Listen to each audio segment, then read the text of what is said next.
From the PEP Radio Newsroom, this is the morning news for July 22nd, 2025. Israeli troops for the first time Monday pushed into areas of a central Gaza city where several aid groups are based in what appeared to be the latest effort to carve up the Palestinian territory with military corridors. Deir al-Balah is the only Gaza city that has not seen major ground operations or suffered widespread devastation in 21 months of war, leading to speculation that the Hamas militant group holds large numbers of hostages there. The main group, representing hostages' families, said it was shocked and alarmed by the incursion and demanded answers from Israeli leaders. Israel says the seizure of territory in Gaza is aimed at pressuring Hamas to release hostages, but it is a major point of contention in ongoing ceasefire talks. The UN Food Agency, meanwhile, accused Israeli forces of firing on a crowd of Palestinians seeking humanitarian aid over the weekend. The Gaza Health Ministry called it one of the deadliest attacks on aid seekers in the war that has driven the territory to the brink of famine. In the latest sign of international frustration, the United Kingdom, France, and 23 other Western aligned countries issued a statement saying the war in Gaza must end now. They harshly criticized Israel's restrictions on humanitarian aid and called for the release of the 50 hostages remaining in Gaza.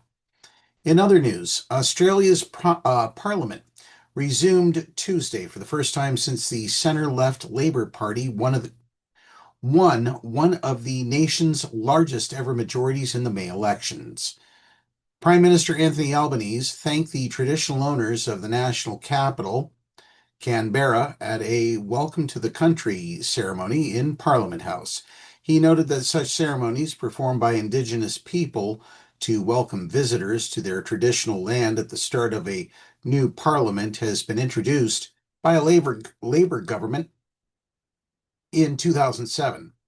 In the 48th Parliament, we write the next chapter. Let us do it with the same sense of grace and courage that First Nations people show us with their leadership, Albanese said. The government has said the first legislation will be a bill to reduce student loan debt by 20%. The measure to be introduced Wednesday will benefit 3 million Australians with student loan debts and cost the government 16 billion Australian dollars or 10 US billion dollars. And finally, a gay Obama appointed judge will preside over Donald Trump's libel suit against Rupert Murdoch, and the Wall Street Journal over claims the president once sent a not suitable for work birthday card and doodle to the late pedophile Jeffrey Epstein. Trump is suing for $10 billion after denying he ever wrote the letter, and now Judge Darren Gales, who became the first out gay black man appointed as a federal judge, has been assigned to the case. The Senate unanimously confirmed Gales after he was appointed by former President Barack Obama in 2014.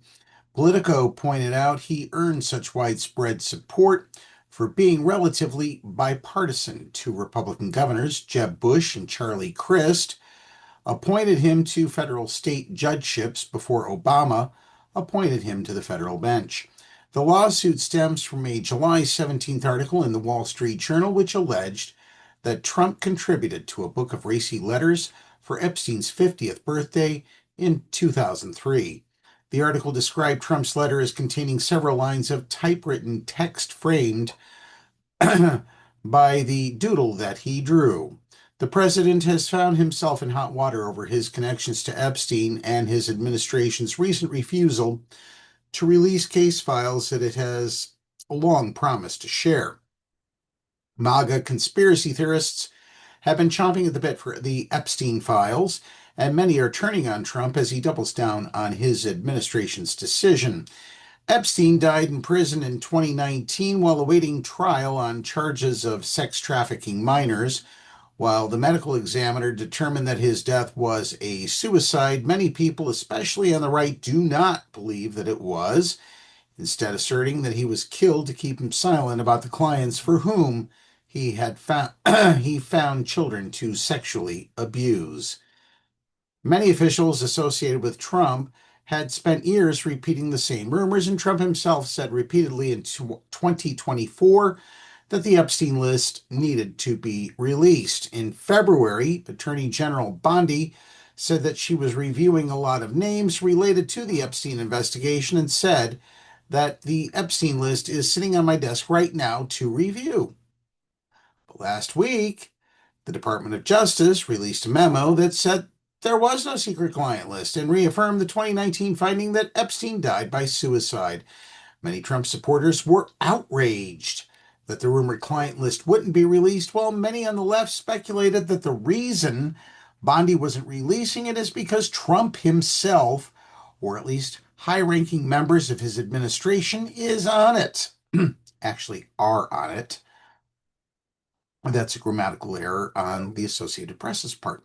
Trump had a decades-long friendship with Epstein and joked about how his friend was fun and terrific and liked women, quote, on the younger side. Ooh. Trump has also been found liable for sexual abuse by a jury, has admittedly consented to has admitted to sexually assaulting women in the past, and has admitted to walking in on underage girls as they change clothes. He has been accused of sexual assault or other forms of sexual impropriety by at least 27 women. This is on top of 34 felony convictions from the state of New York and on top of going bankrupt 6 times, shutting down numerous casinos and failing to pay over 10,000 contracted employees what they had earned. And that is the news at this hour. Download the Live 365 app to take PEP Radio with you wherever you go. Up next, we have the Meadville area weather forecast here on PEP Radio.